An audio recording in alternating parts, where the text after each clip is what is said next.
Good morning, everyone. I'm Michelle in Gabisan, your first reporter for this subject.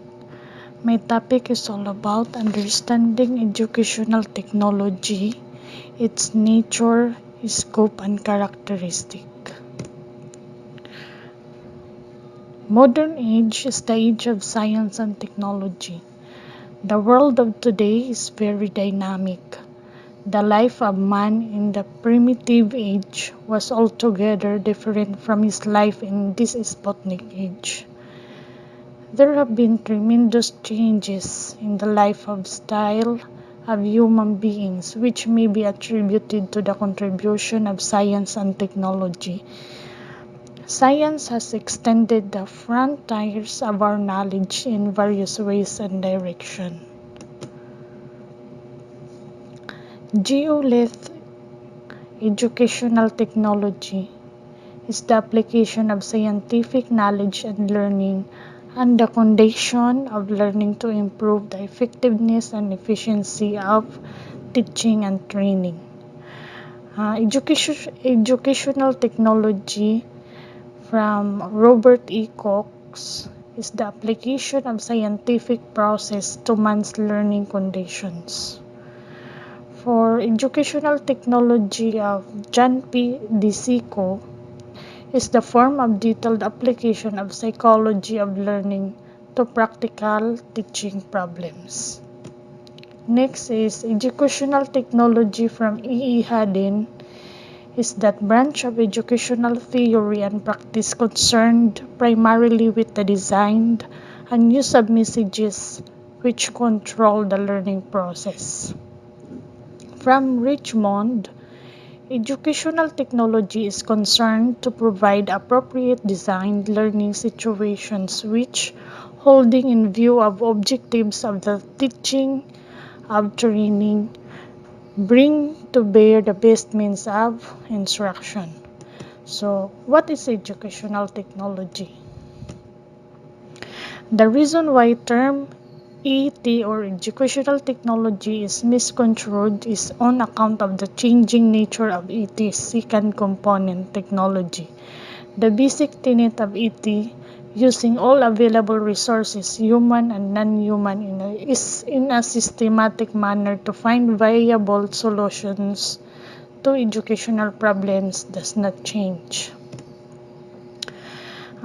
The meaning and nature of educational technology, number 1, presented by Sahin Modal lecture in Education Department of Education, EGK Mahavidyalaya.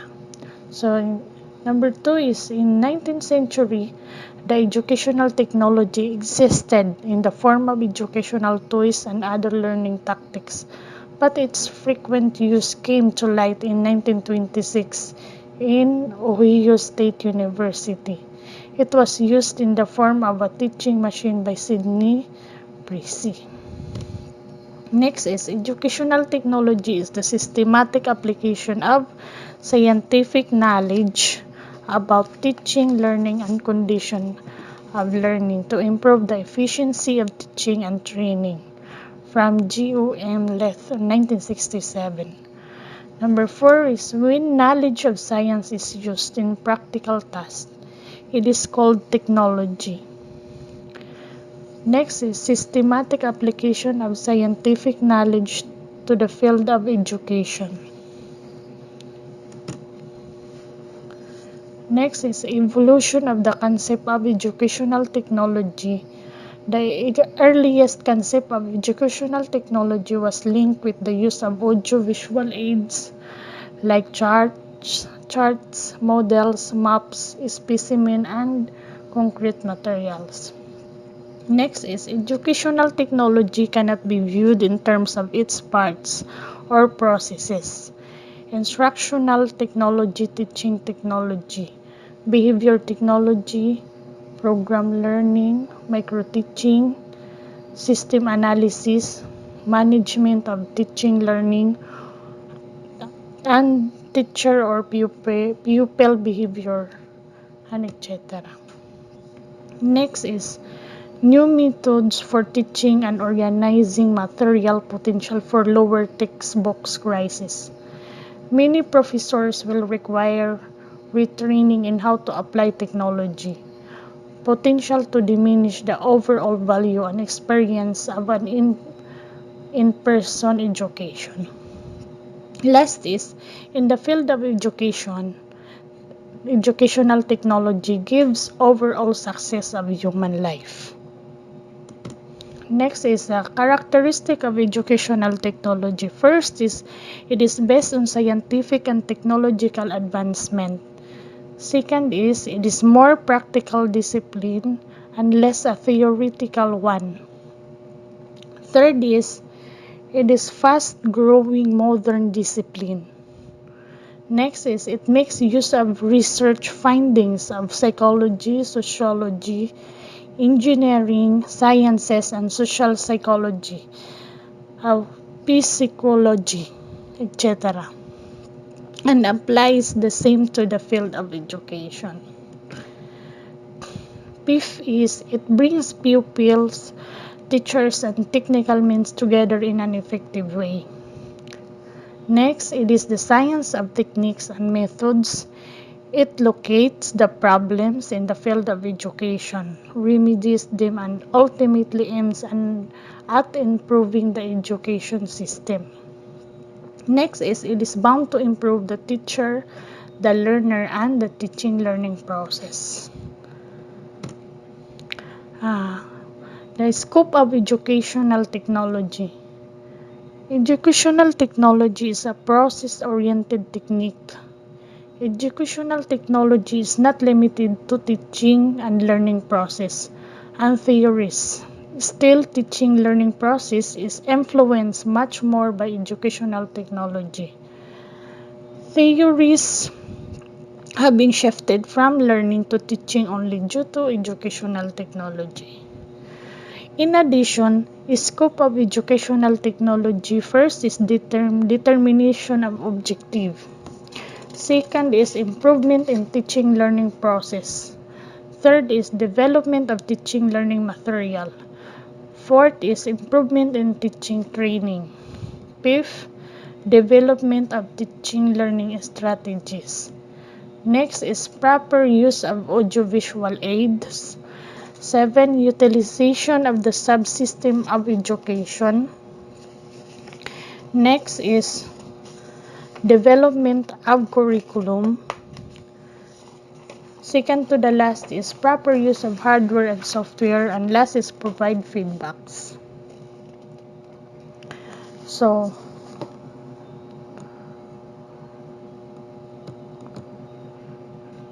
that determination of objectives in scope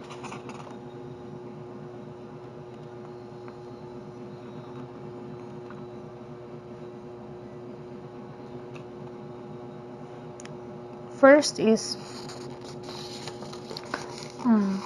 educational technology provides that first is determination of objectives. So, determination of objectives, educational technology, it provides different methods and techniques for writing instructional objects in behavioral. Behavioral terms such as Bloom taxonomy, Magar's approach, and RCEM approach.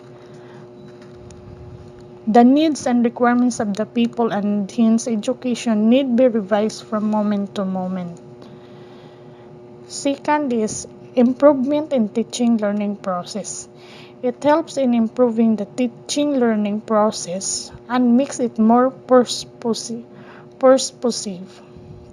It tries to discuss the concept of teaching analysis of teaching process, variables of teaching, phase and level of teaching, principles of teaching, maxims of teaching, and relationship between teaching and learning. Third is development of teaching learning material. Teaching learning materials are also as important as anything else in the teaching learning process.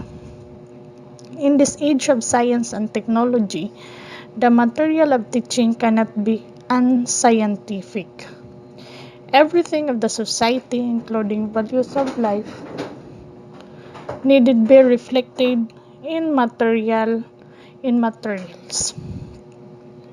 Only right type of materials will be able to modify the behavior of the learner suitably, making him a fit person for the society. Fourth is improvement in teaching training. The changes of environment with the curriculum and new materials need be handled by the teacher. The teachers equipped with all the strategies and methodologies of teaching will remain misfits. Right type of teaching, right type of training to the teachers is the need of the hour. Educational technology can render its valuable help in the trainings of teachers also. The use of videotapes and closed-circuit TV will help the teachers to remodel and reshape their teaching behavior suitably.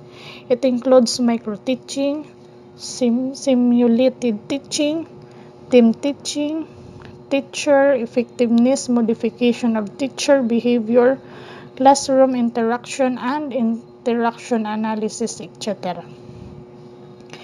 Fifth is development of teaching learning strategies.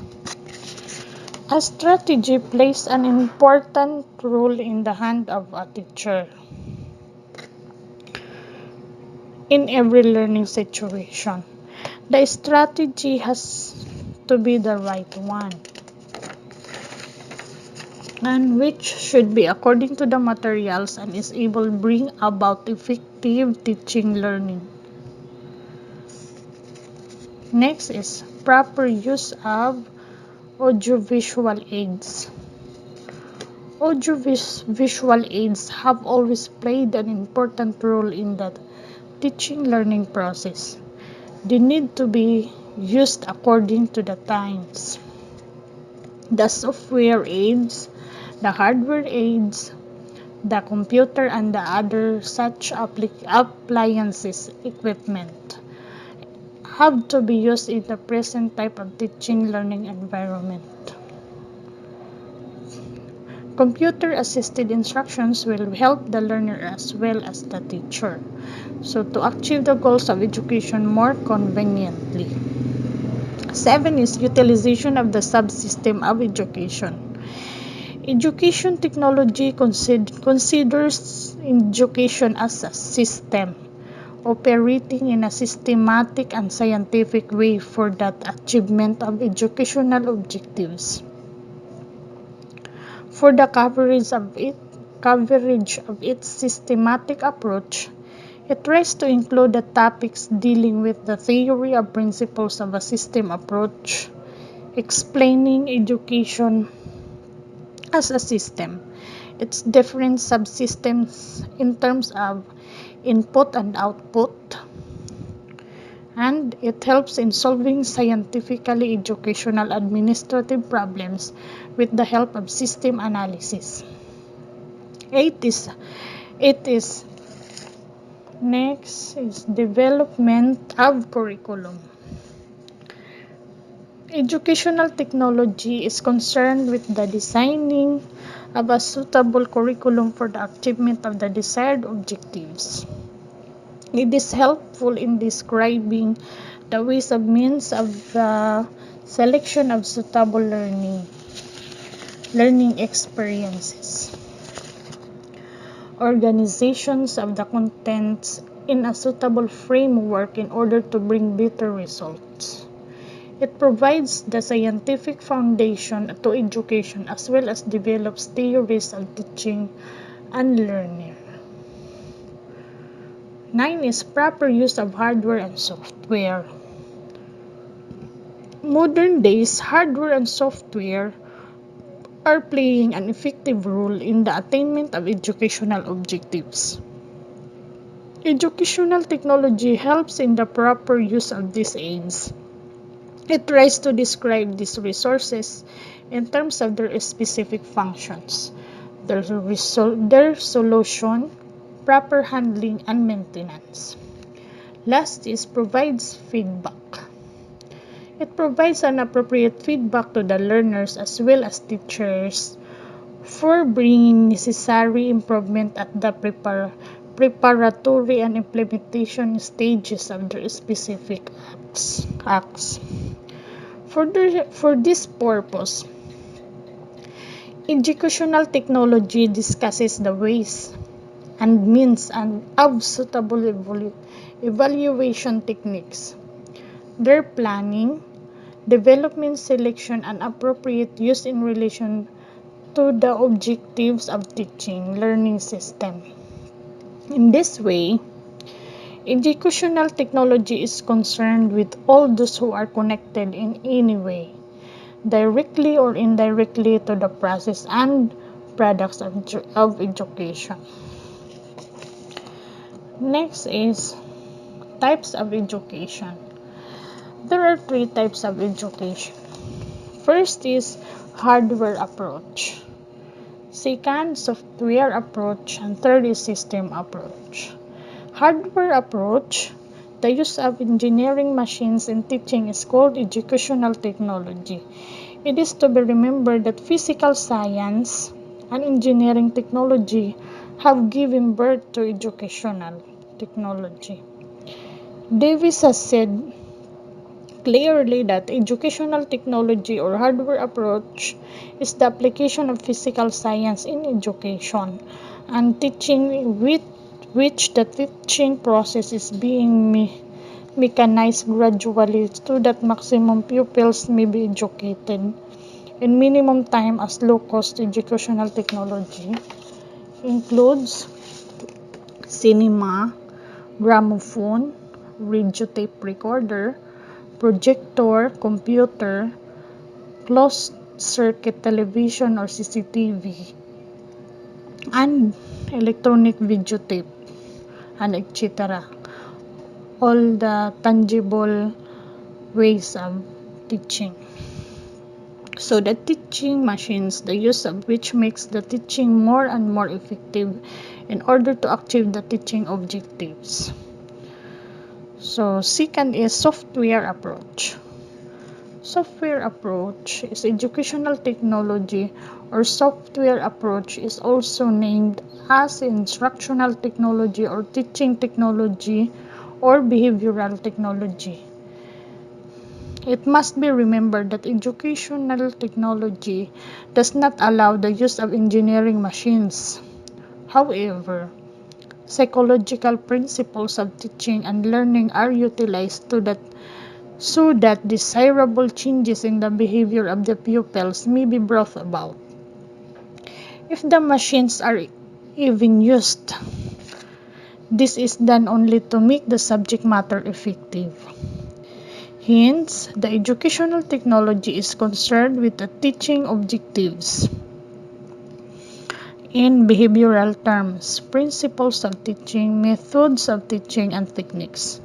Reinforcement of instructional system, feedback devices, and evaluation. Last is system approach. System approach, educational technology or system analysis is also known as management technology. It was developed after World War II. It has provided a scientific basis to the decision making regarding the problems associated with administration management, commerce, industry, and army. Educational technology helps to study the problems of educational administration and management in a scientific and conclusive way. By using it, we can make the educational system or educational administration and management effective. In short, educational technology helps in the development of educational administration and formulation of instructional outline. Hence, these days, the educational technology occupies an important place in the field of teaching. There are 10 educational technology should go into. First is at home. This 10 is self-explanatory. So first is at home, managed by external assistance, rigorous task analysis, specification of direct behavior, determination of prerequisites and the gradual direct behavior. 6. Clear specification of the problem. 7. Hindrance in solving problems. 8. Management and organization of material resources. 9. Availability of a few media, as for example, films, television, radio, etc. Last is developing software technology. So that could be all my report.